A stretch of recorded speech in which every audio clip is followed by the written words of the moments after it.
It's National Aboriginal Day, a celebration of First Nations culture from coast to coast. But in the Comox Valley, the celebration is tempered with disappointment and fear for the future. Federal government cuts are forcing the shutdown of programs for Aboriginal youth, programs their elders say are crucial in preparing them for a successful future. CTV's Gord Kurbis reports. A barbecue is underway at Courtney's Wache Friendship Centre. The event is marking National Aboriginal Day and includes food and festivities. But there is unfortunately also fear. Well, they're all very sad.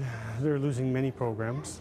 One of the things that they're talking about is the fact they miss there's a culture night here every Wednesday, culture night, culture and food and meeting with the elders. The facility has been operating the Ravenback Youth Centre for more than a dozen years. It offers advice and counseling on healthy living, alcohol and drug dependency, and job placement.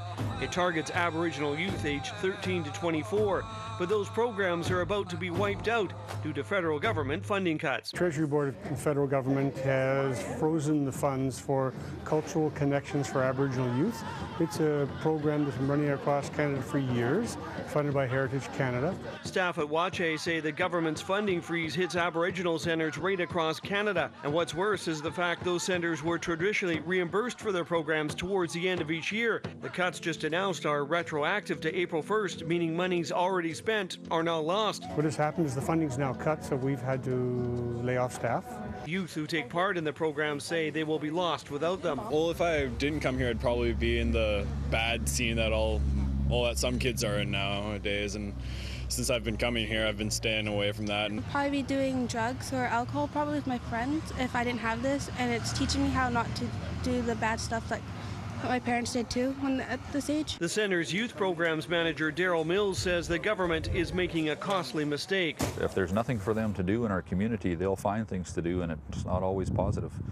And it's not hard to stray off and find another group that isn't supported by adults or supported by agencies.